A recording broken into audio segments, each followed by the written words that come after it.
And we are live here in the Storycraft Cafe. I am your host, Hank Garner, and today I am super excited to welcome Jess Kidd to the show. Jess has a brand new book that released today. Today is this book's birthday, Murder at Gull's Nest. And I have to tell you, Jess, I love this book. It is so much fun.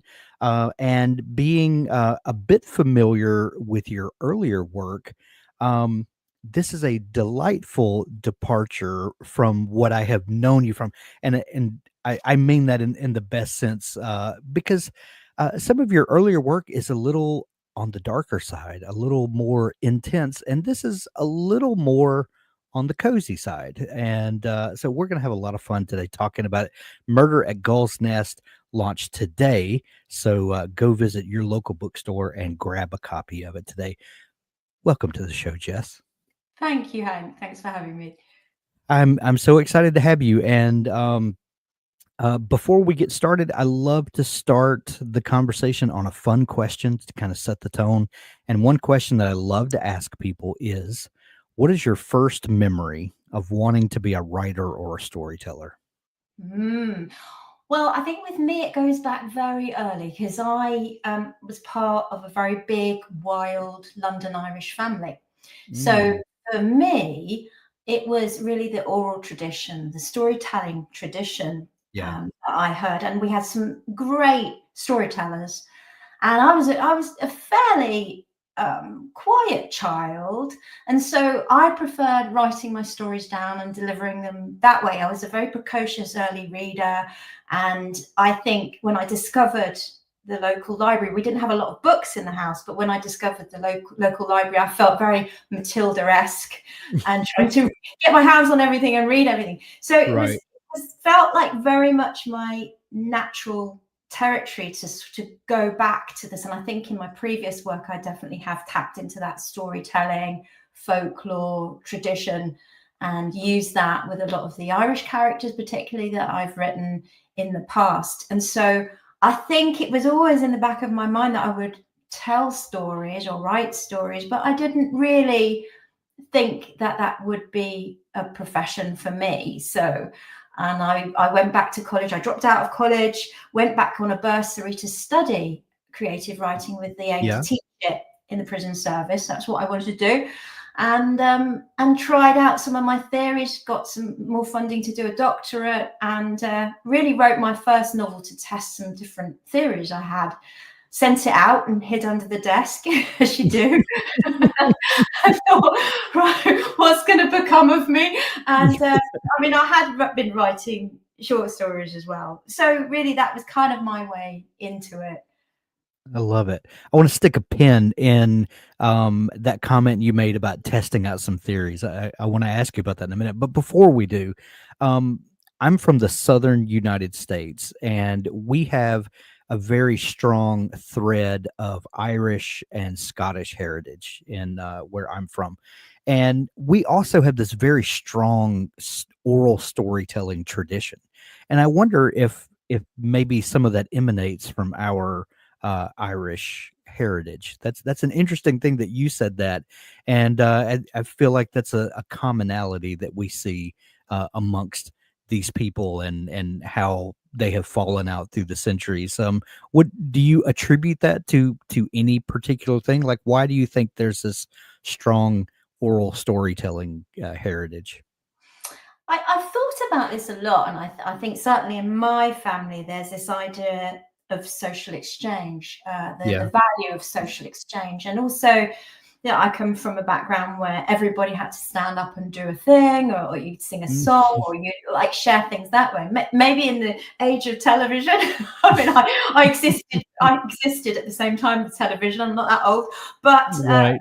like it's been eroded somewhat. But I think there's this sense of a playfulness around language, certainly sort of a gallows type of humor, and a, Yeah, just a richness as well. And I suppose in terms of Ireland, when you think of the history, I mean, a lot of Irish, very big writers coming out of quite a small country. So I yeah, suppose it's the value placed on this reciprocal idea of storytelling and how important it is in making sense of our human experience. And now we're learning so much more about how we function.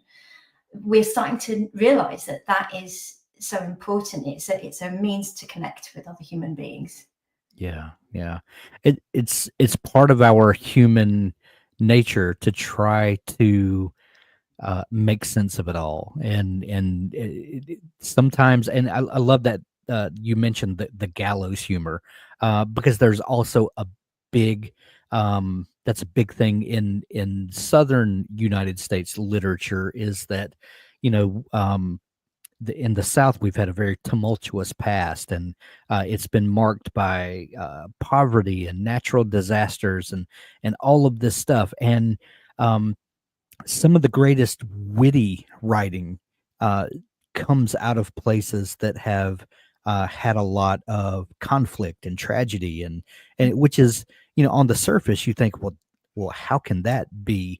But I think, like you said, it's this sort of gallows humor. It's this way that we make sense of the hardships of life by kind of making fun of it a little bit, and it helps us cope as humans, which I think is fascinating, that we're separated by this huge ocean, yet we have so many commonalities in the way our human brains, and souls try to make sense of it all. Absolutely, and I think that's what we're always trying to find, without sounding pompous or pretentious. This idea that I have We're all is writers here. It's perfectly fine to sound pompous. sound pretentious. That's all right. Yeah, But no one's going to call you out for it, I I was promise. going to say, criticize me for that. But that sense of trying to walk in somebody else's shoes or try and put somebody else's position, and I think it's all about empathy. Writing is all about empathy. It's trying to get your head around somebody else's way of life and their experiences, and always that system of questions of like, what if this happened to me? How would I react? And I think we're always asking that of our characters. We drop them into these sometimes quite horrific situations and see how they act. Yeah. And I suppose what we're trying to do is, gain that understanding as to what makes us human. Yeah. You mentioned a few minutes ago these theories that you wanted to test out. What can you elaborate on that? What do you mean by that? Well, my doctorate actually conveniently was looking at cross-genre writing. So it was looking at magical realism in particular and Okay. crime. And I had this idea that I could test. I love magical realism as I didn't realize I wrote in it until I got to college, and a lecturer Same. the same experience. When a lecturer Yeah. said, "You know that you're a magical realist writer," and I said, "No, I'm just writing the stories my uncle told me. I mean, that's all I'm doing." And so that was the fascination. So I looked at these seemingly very disparate genres, like, so magical realism won't answer any questions. It privileges all different viewpoints, Yeah. whereas crime or mystery, it wants an endpoint. It wants clear cut truth or not truth. Right.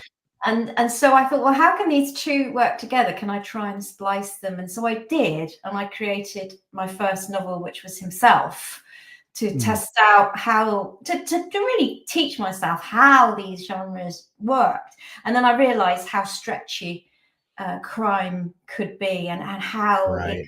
covers so many different iterations, from sort of cozy crime to a psychological thriller, all with different elements in it. And so that was the fascination for me, really.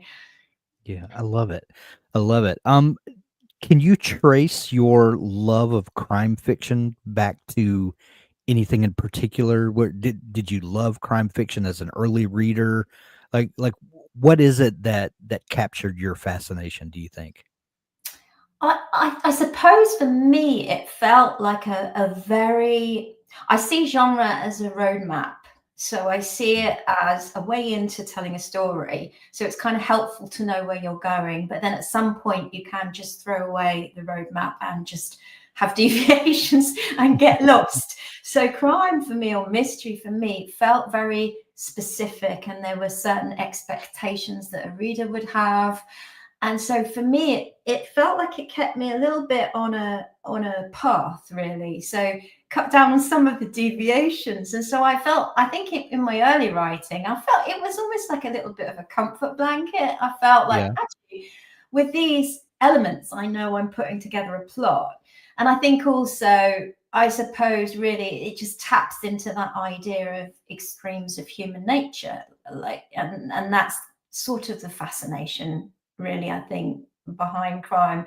I mean, the other thing, particularly, you mentioned cozy crime. The idea in that, I mean, is the fact that death is a puzzle we can solve, and I think our human brains almost can't conceive of it sometimes. So I suppose crime and mystery gives that kind of idea as the detective or the restorer of order.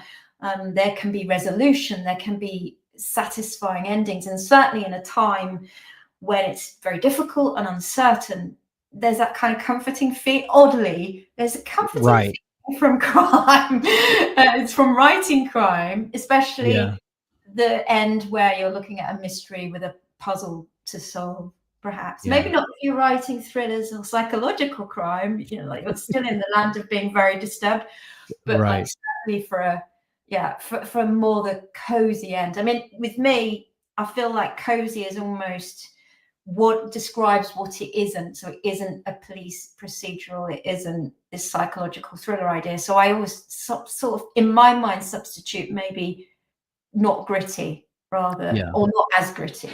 So I have often thought that reading like psychological thriller or more intense crime fiction, and this is just my armchair psychologist self thinking about it, is that it almost allows us um, to confront the difficult things of life from the safety of our comfy reading chair, because when it gets too intense, you can close the cover, you can go have a cup of tea, you can, have a tin of biscuits, whatever, and come back to it, after you've kind of let the adrenaline come down. And, I think, each time we finish one of those stories and we can file that back and say, I saw that, I confronted it, I looked it in the eye, and I finished it. And I'm still alive, and I'm, still a well-rounded person, as much as can be.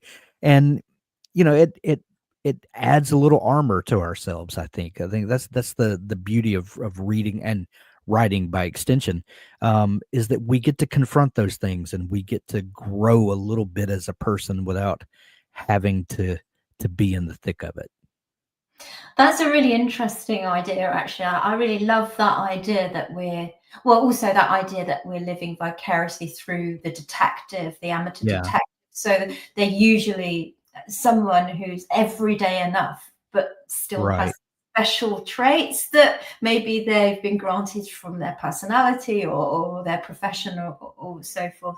But I mean, it's almost akin to, I remember reading to my daughter when she was little, these stories where it would be like, I don't know, owl falls out of the nest and has to go on an adventure, and then all this scary stuff happens, but then they go back home and everything's fine. And maybe that's part of our human psyche, that we have to learn to confront and experience things that might seem scary, but we can deal with, and then grow from that point onwards. So I suppose that could really tap into it. I think also it's almost like that feeling that we want to understand these more extreme elements of human nature and why something happens, and maybe have that kind of reassurance that there is a puzzle we can solve. We can get our minds around something, which frankly I think I don't like look into a lot of true crime or anything like that, because I do find it really disturbing. So I think because I can't work it out, it's disturbing. So I suppose there is that kind of idea that we can do this from the comfort of our armchairs, and then restore order in our own minds, and then have a yeah. Did I hear you say a minute ago, Jess, that your book Himself was a book that you wrote during your your university training?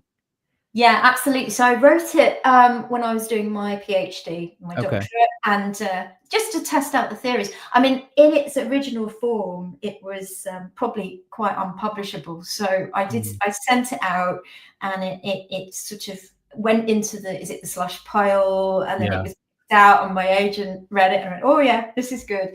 And so we worked on it to make it more publishable, I think. But yeah, I mean, it was a big exuberant burst of creativity, because up to that point I was a single mum, so I was just writing short stories, anything short that I could fit in when people was asleep or so forth.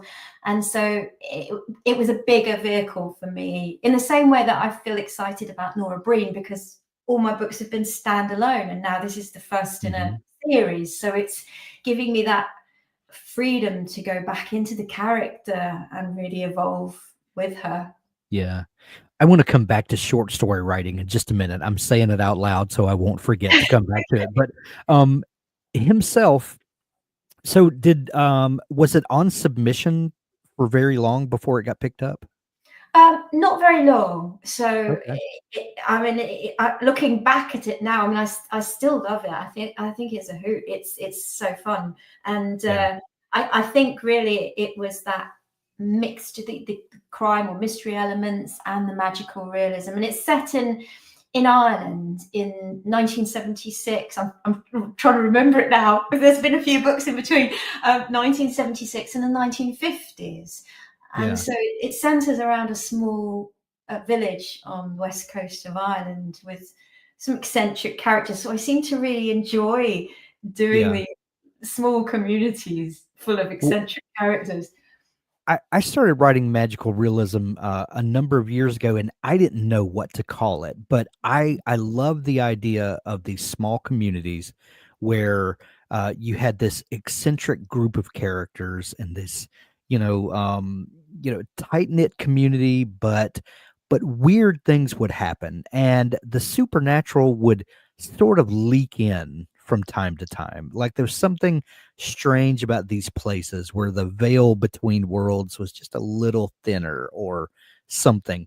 And there's no defined magic system or anything like that, but just odd things happen that are maybe not explainable. And then someone explained to me one day, "Oh, that's magical realism." And I was like, "Oh, okay, well now I can put a name to it." And but those sorts of stories have always just got me excited for some reason. There's something about the oddness of the world that you just can't scientifically necessarily, put your finger on. What is it about those types of stories that excites you and that you're drawn to? Well, it's interesting you saying, Hank, about this idea of the oddness leaking in, because I've always thought of magical realism as a sort of eruption of oddness in a world that is it's not an alternative fantasy world, it's our world. Right. And it is just kind of seeping out.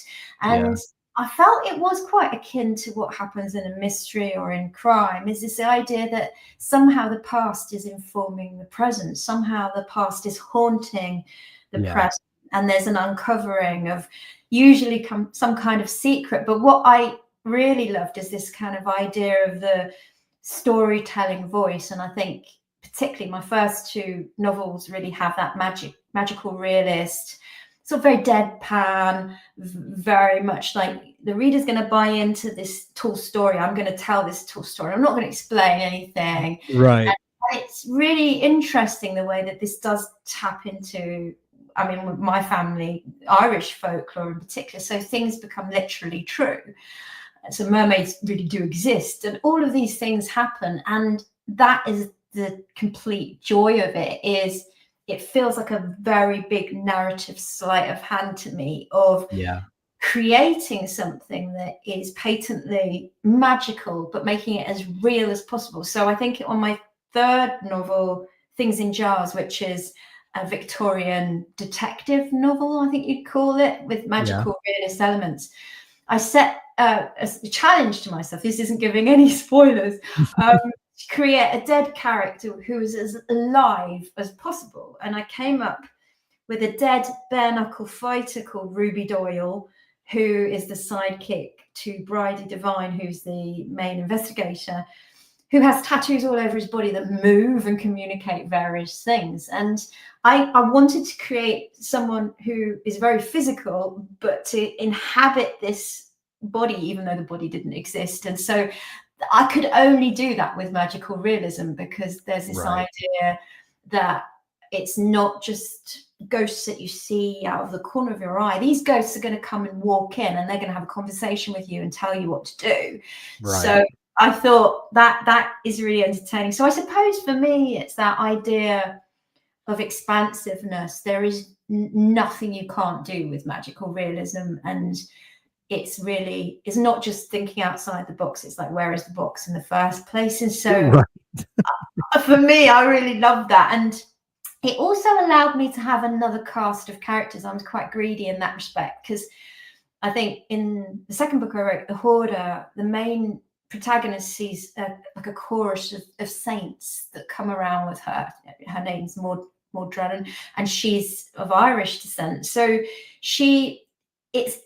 but that is more about sort of not just what people are seeing, but why they're seeing it. It's that kind of idea of what is going on in their mind that they see this. So sometimes I give the reader like a way out, like Bridie Devine might be smoking some experimental Victorian substances, and so the reader can decide, yes, this man is literally dead but real, or it's whatever's in Bridie's pipe. So I feel like for the really people, because I have had people, believe it or not, who says, no, magical realism, I can't get along with that. So I feel like, that's their get out clause if they need it. Well, you mentioned your book Things in Jars, but between himself and Things in Jars, your book The Hoarder came out, and we have a great comment from Heather Skinner, who said, I read The Hoarder this past February. Such a wonderful page turner. I'm loving hearing your insights on genre. Thank you. And welcome, B, joining us as well. What's the story of The Hoarder? Where did that story come from? Well, that really I did draw from life. I mean, I've had lots of, like many writers, I've had lots of very strange jobs before realizing that I'm basically unemployable and I should just sit at my desk and be feral and just play with my imaginary friends. But one of my jobs was as a support worker for people with acquired brain injury. And I had a client who was much younger, but he had been quite challenging. And so I don't know if I'm allowed to swear on here, so I won't, but I would turn up to work and the first things would be just a chain of like expletives. Oh, it's you. Oh, you can, like that kind of thing. So we ended up having this quite interesting professional relationship in terms of me trying to help him to accept, I suppose, a certain level of support, which he was quite resistant to. And at the same time, I was developing an interest in the idea of hoarding and why people would hold on to objects, really. Yeah. And my late father was quite a hoarder. So it came from that point of view. And so really, when I started learning that it is often a grief or loss response to hold on to objects, and I have it on authority that there's no such thing as book hoarding, by the way. So that's, you can be if you were to look at the shelves directly above my desk, you might argue that, but I'm with you on that, Jess. We can do that one. I'm gonna clip this out to give to my wife and say, Jess said there's no such thing as book hoarding. So I don't know what you're talking about. Unlimited books. So I had this idea that Maud would be a support worker going in to assist this older gentleman to sift through the sort of strata of decades of possessions. And as she's doing that, a mystery comes to light. And in the meantime, obviously, Maud has, like so many support workers and people who work in medicine or anything like that, they have their own demons, they have their own backstories. And so she's struggling to deal with something in her past as well. And so by degrees, there's this kind of unlikely friendship that develops. But really, with Mr. Flood in that, and I should say actually in the US it's titled Mr. Flood's Last Stand. In the UK, it's hang on, it's Mr. Flood's Last Resort. I can't remember the name of my own book. Do apologise. It happened. It happened. Yeah. But there we go. But really, yeah, it was an experiment on this idea of writing someone who was fundamentally extremely unappealing, but had a good sense of humor, and how much we could grow to like him through that. Yeah. I think I first discovered your writing with The Night Ship, I think, and then I went back and read Himself and Things in Jars next. I think I read them all out of order, but they were standalone, so I told myself it was okay. But the Night Ship was one of those books that sort of haunt you a little, like when you close the back cover. These characters are still roaming, and I think that's one of the great things about something with a little magical realism is that these, in the same way that these ghosts of the past inhabit the future, these characters kind of linger with us and go with us for a while longer. And I absolutely love that book. It was it was one of those books that when I finished it, I couldn't read anything else for a couple of weeks. It just, nothing else. You start reading something, you're like, maybe later. This is just not, like, I had a certain feeling when I read The Night Ship, and I wanted to continue that feeling. And that's I know that I'm saying a lot of words that don't actually mean anything, but another book that did me that way was Vicky Schwab's Addie LaRue, had that same kind of, and I think she even blurbed The Night Ship, if I remember right. Anyway, that's, can you tell me a little bit about that story and kind of the fascinating story behind it? Oh, thank you, Hank. Yeah, I mean, I think of all my books, I suppose that is the kind of maybe the grittiest one. It's based on a true story. And Really? previously, I've sort of drawn on, like in Things in Jars, I would have walk-on parts for real characters. But the Night Ship drew on the real story of the Batavia, which was a merchant ship from the VOC in the Dutch sort of golden age of going out to the Spice Islands. So it wrecked in 1629 off the coast of Western Australia, and these Abrolhos Islands, they're called. And what happened afterwards was absolutely fascinating and horrendous too. So it's not giving any spoilers because you can look up the whole story of it. So there's a shipwreck, and on board was basically a psychopath who assumed responsibility for the island. There was no natural resources where they were. It was, I went to Australia to research this pre-COVID, and flew out to a different nearby island, and it's just bleak, it's just barren. I mean, there is some scrub and animals and things like that, but when they landed, it was winter, which allowed them to survive. So they found on that island no natural resources. And so really it was about the best and the worst of human behavior, because there were people that acted in immense bravery and compassion for others, but there were also obviously people who acted in a very grasping, wicked way. Because before the ship even wrecked, there was this idea that there was going to be some conspiracy to take possession of the boat, of the ship anyway. So things were ramping up on this voyage, and I try and dip into that. So it's a dual time period story. Originally, I was going to set it all in 1629, and which was quite a challenge because it's the furthest back I've been in time. But then as I was doing the research, I became fascinated by the crayfishing community that would use these tiny islands in the middle of the ocean as their base when they were out fishing. But they would also bring their families over there, in sort of Easter holidays, things like that. And so I had this idea of a child going over in about the 1980s, up to, I think, 50s to the 1980s.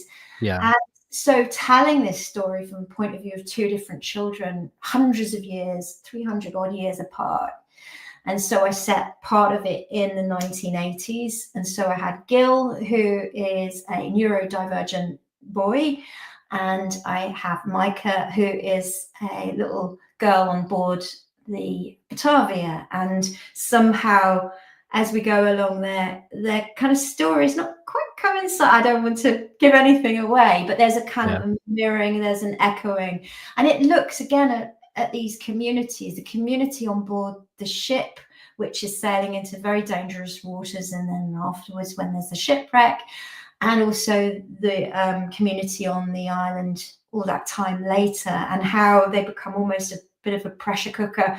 And in both cases, it's this idea of the child living in the adult's world and how to adapt to that, how to adapt to these changing rules.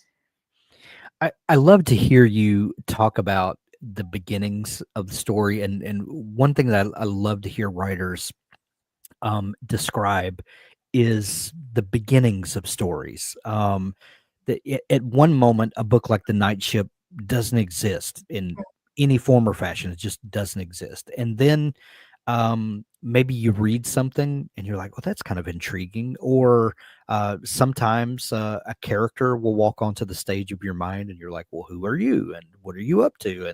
And somewhere along, between the, wherever these ideas come from, then the Night Ship does exist. And it's your job as the writer to dig it out and to find all these interesting facts and find ways to draw threads between them. And then the Night Ship does exist. And then, you've got to act, like an excavator and dig it out and polish it up. And then, a book exists. What is usually that moment of creation for you when the story first is born?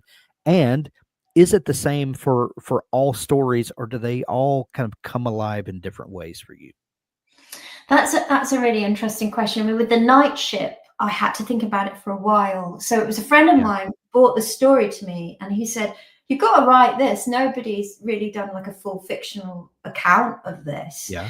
And he said, "You would not believe this story." And when I started researching it, I thought, goodness, this is a story. But so many people lost their lives, and I felt a profound kind of responsibility, albeit this is 1629, but that I could somehow bring something to it. These are real people, and honor that. So that was really difficult. And the only way I could really do it was by taking the child point of view. So sometimes I'll have a story in my head, but I'm just trying to work out the best way to tell it. And it feels very much like there are versions of the story, and it's finding how to tell it. It's often the way. And I think for me, my fiction is really character led. So it is usually through the character, as you say. They might sort of walk up and you think, great. I mean, I've certainly had characters like that where I think it was in Things in Jars, I just saw a character's feet walking along the road, and I thought, and then I looked up by degrees and it was Cora, who was like a 6 foot odd circus performer. And so I was like, okay, great, I've got her. So I suppose there is that. But I think also for me, it's that also combination of setting and character. So I know it's cliche to think of the setting as a character, but I think of it also the way that we negotiate that setting, we negotiate the world and other people in it and things in it. So that's sometimes the way in too. But I think certainly with me, I like juxtaposition. So I sometimes like the idea that I've got kind of a gem of a story, but I'm waiting for another part to come along to create something. And I like things with tension in and sort of, I suppose, finding a slight oddness to it. If it's got a bit of an oddness to it, I love that too. Yeah. Now that you are a professional writer who is, I'm assuming you're probably on the book a year schedule, like most authors are. There's an odd tension that happens between the kind of allowing a story to form organically in your mind as you collect this piece and this piece, and there's a certain time that is required to let all this gel together. And if you rush it, then the story will be vastly different than if you would have waited for a month or two and gathered other elements that would have made the story completely different. But you're also under deadlines. And so, like, how do you balance the the creative brain that needs to breathe and collect information and kind of let story form, um, while also maintaining a schedule that allows you, to sell books to live? It is a question, because I think also because I was probably came to it not terrifically late. I was a bit of a late starter, so I always felt at first I was just try and write as much as possible, really, because I suppose that feels like a liberation of sorts, that yes, you can write now, you have Yeah, got the time, you have got the space. But then I suppose there is that feeling, there's always that anxiety as to, is this the best way to tell this? And I'm yeah, very mindful of the reader, because I think that's part of what I really love, is going out on the road and getting feedback, and certainly with things like people coming up and saying that character I really related to, or I really enjoyed this, is great. So I suppose you're wanting to do that, and you're wanting to create an immersive world and a really human feeling character, but then balance that obviously with that expectation, and to fit into those schedules. I mean, I'm fairly lucky in that I'm autistic, so I have hyperfocus, which is brilliant. So I'm like, yeah, my superpower. So I yeah, can pretty much work for like 12 hours without taking a break on some good days, and other days I just have to sit and stare out of the window. So, but I think that's probably true of many writers. But I suppose also, I don't know whether you have this, but I sort of have my own internal sat nav, for want of a better way of explaining it, is that I kind of, or compass maybe, that I kind of gravitate towards the stories I want to tell, and I trust my instinct as yeah, much as I can. I think where I haven't, where I've started writing something that doesn't quite come together, I realize that maybe I was trying to force things in the way that you kind of said. right, And not let things grow organically. yeah. So, but I think at my age, I'm kind of always mindful of this idea that there are so many stories, and I just want to tell as many as possible. So, Yeah.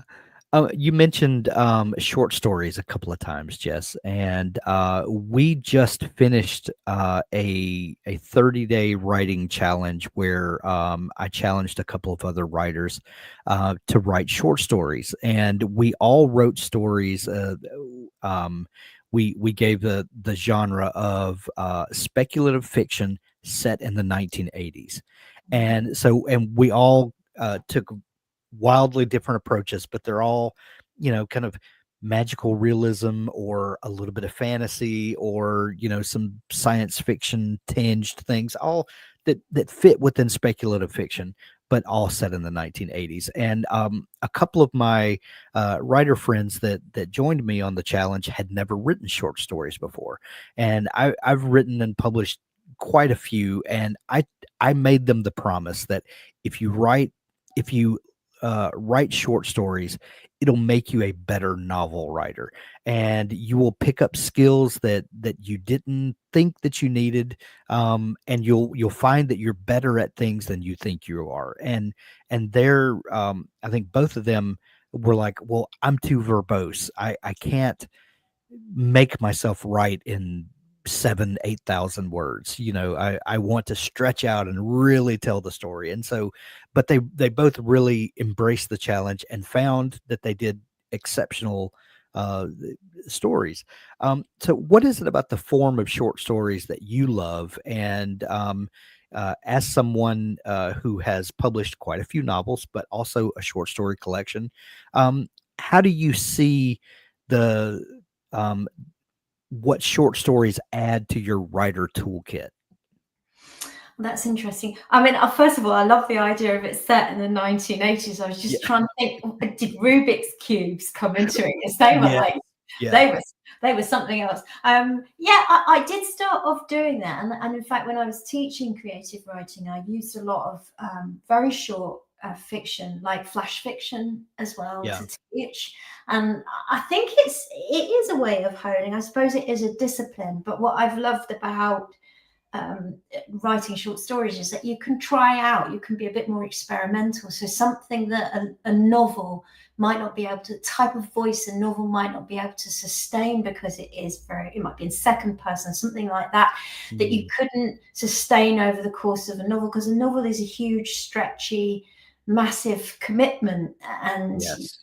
and for some people it's quite terrifying. But I mean, one of the things that fed into himself was I wrote a collection of, a set of three short stories that you could read in any order.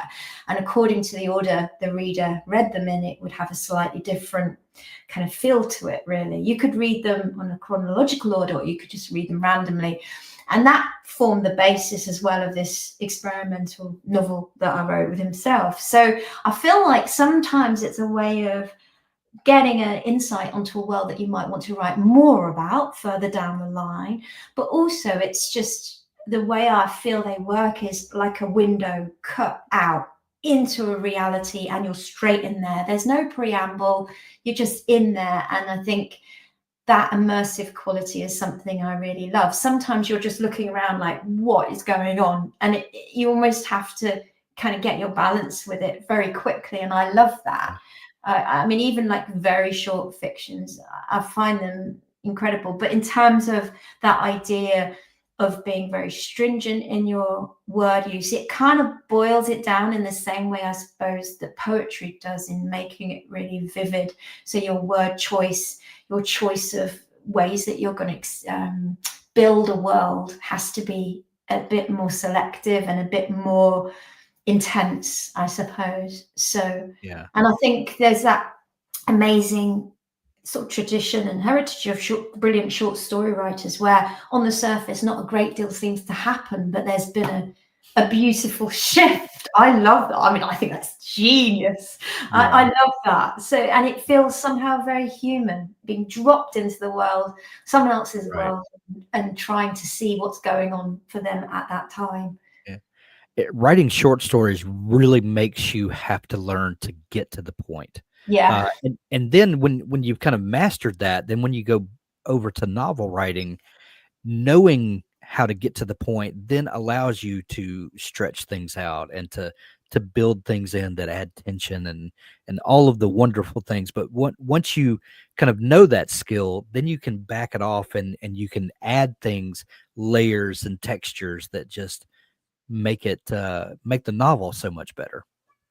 Yeah, absolutely. Now, I always feel like it's that balance between underwriting and overwriting, over explaining, and allowing those gaps for the reader to, like, as a reader, I like that. I really like that feeling that the rug is being pulled out from under me. I like that feeling that something twists a little bit, and there's a resonance as well. And I think often you get this with a short story, that you finish it and it has that echo that just continues, and you feel like maybe there's something you can't quite work out, or it just really has that sense, doesn't it? Absolutely. I love it. I love it. Yeah.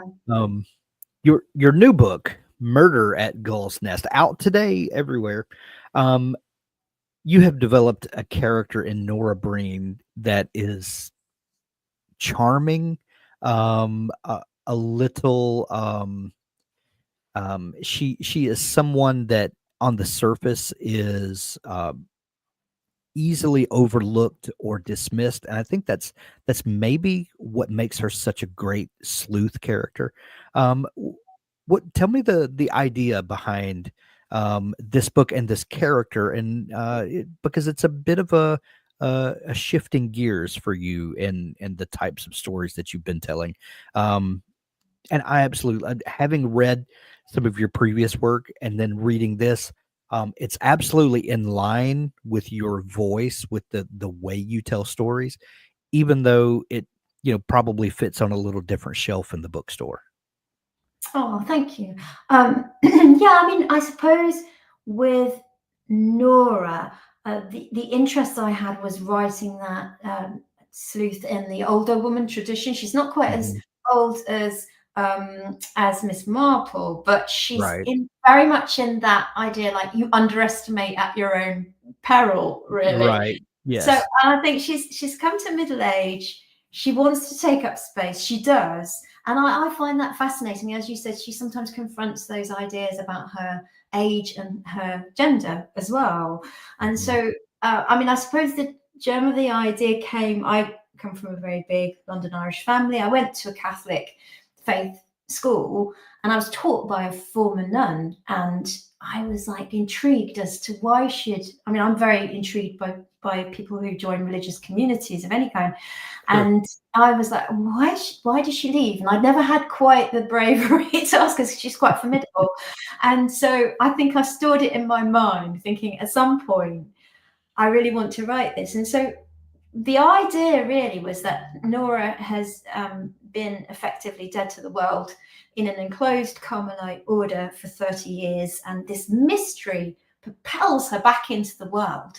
So she has this really defamiliarized viewpoint of the world. So she's seeing everything anew. The world has changed, and so we almost have to adapt to the world alongside her. So I was really trying to play with these ideas as to also what traits she may have had to suppress as a nun. How would they be useful in her new role as amateur detective? So she's quite willful, she's questioning, she's really curious. And so she brings that back into the world with her. But at the same time, she's learned to live in community. So she's got a lot of patience, she's got a lot of empathy, and she brings that to bear too. And Right. so, really, I was trying to write a detective for then and now. And I think increasingly we're starting to value human connection over consumption. And so, really, Nora typifies that. She leaves the order with a suitcase full of clothes that belong to somebody else. She has no vanity. She's already given up everything, the vow of Right. chastity, vow of poverty for 3 decades. And so she's very much focused on other human beings. And I think that's the real interest. And I suppose, in a way, I kind of used some of my experience as an autistic person to kind of, in the way that she reads situations, in the way she observes. So it was really this idea of creating a sleuth with a really outsider's eye. And how could I bring that world to life in the maximum way I could, really, I think. Right.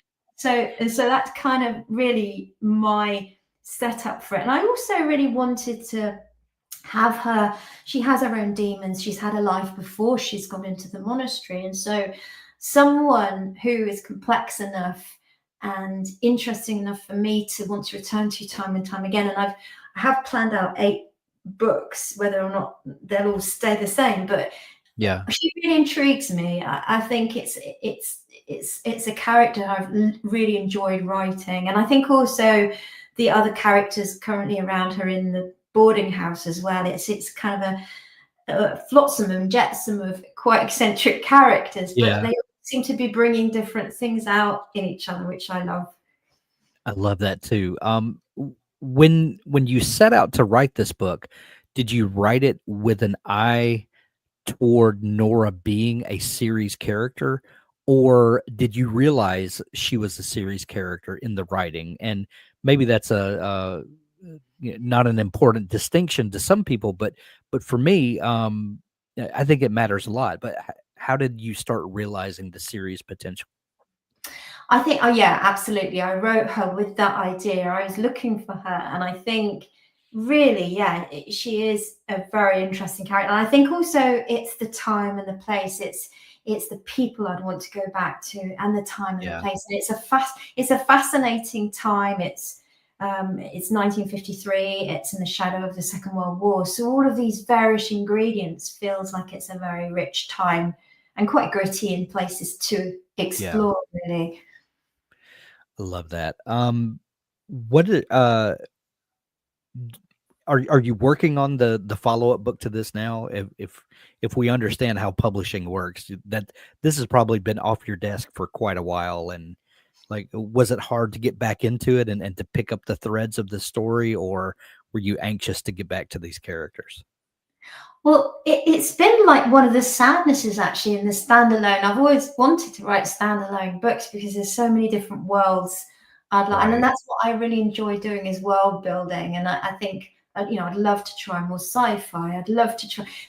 I think really there feels, and that's why I vary a lot in historical period as well. But I think one of the sadnesses is not returning to, and I don't know whether you find that when you get to the end of a story, you're like, oh, I'm gonna miss them. I wonder what they're doing today. Because I don't know if you could see, because I think of my characters as like that's the part that's like their life there, but there was a before and there will be an after. I think of them Right. as in the same way that I think of my friends. Really, some of my imaginary friends, and Right. so I suppose that's been the joy, is the idea that I can return to it and go back, and the beauty of this kind of setting as well. I mean, there will be a book where Nora does return up north to the monastery, I think. So, but where she currently is just there is this idea of who's going to wash up next. I mean, Gull's Nest is set in a seaside out of season, so it's even more grim. But it's like there will be a core of returning characters, and it's like who else will wash up next. So there's some interest for me as well as I'm writing it, and I tend to, maybe this is an unusual way, I don't know, but I tend to sometimes work backwards from the murders, and so extrapolate from that, and so it keeps it really lively for me as well. So I live in a very small Yorkshire village where everyone knows me, and they sort of knock on the window and say, I've got another murder for you. Write this is really odd. So I suppose really there is that thing of finally there's the luxury of being able to go back and grow and explore with her, really, I think. I've met a couple of mystery writers who say that they don't know who the culprit is until the very end, until they write it. Like it's a mystery to the writer all the way through. And to me, that's just a little more chaos than I like to live in. I usually know the beginning and the ending of every story, and sometimes the middle may be a little murky, and I leave room to connect dots in interesting ways or kind of see, but I always have a roadmap of where I'm going. Are you the same way? Do you map out, the plot meticulously before you get started? Yeah, I think with with Girls Nest, I actually mapped out like one of the deaths in particular, mapped it out by the minute, and so that for me was a level of planning that I probably haven't done hitherto. But it was important to me to have this idea that you have this well calibrated mystery at the core of it, but then leaving a little bit of room for the character things that happen, like the little deviations along the way. So I think also I think this is a genre that does require that, because it has to be satisfying for the reader. They have to feel that everything was there, and to do this narrative sleight of hand is quite tricksy, to have the red herrings in the right place. And so you might sort of on the outset think, yeah, it's going to work really well set out this way, and then just change as you go along. And as you say, sometimes when you're writing, it's strange. I don't know whether you feel like this, but you suddenly get an idea of someone's motivation that you might not have had on the outset, and then sometimes a more satisfying way presents to you of writing a character or their intentions. And then I always allow myself to go with it. I'm never so rigid that I won't change direction, and I'm always, and I like the editorial process. I'm very collaborative, so I really like it when when it goes to that, and then people are going, okay, what about this? And I love that, because then it really becomes alive to me. I like to have a plan, but not to be so rigid with that plan that if a better idea comes up that you can't go with it, Definitely. Yeah. Murder at Gull's Nest is available everywhere today. Go visit your local bookstore, pick up a copy of it. If you don't have a great local bookstore, we'll put links to it in the show notes where you can find it. Jess, if people are just discovering you and want to dig into all the great stuff that you're up to, is there a central place online that's the best place to go to get started in digging through all the stuff that you're up to? Yeah, I mean, I have got a website, which I think is jesskid.com, or just have a look online, really, or go to the local bookshop or library and see what you can get. Yeah, I mean, I am happy to say, actually, I have finished the first draft of the second Nora, which was one of your questions. So it's called Murder at the Spirit Lounge, and I can tell you what it's about if you like. So it follows.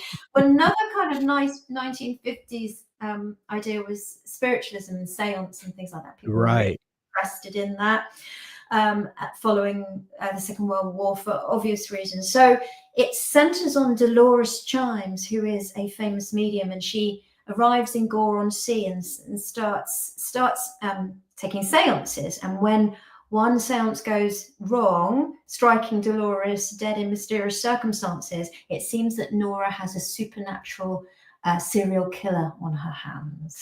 Oh. I hate I have to wait a year to read it. I have to get you an advance copy. Well, you tell David Brown to just send it on when he's Jess, this has been so much fun chatting. Thank you so much for taking time to come on the show. We're going to send everyone to pick up a copy of the book, and we wish you much success in the future. Thank you so much, Hank.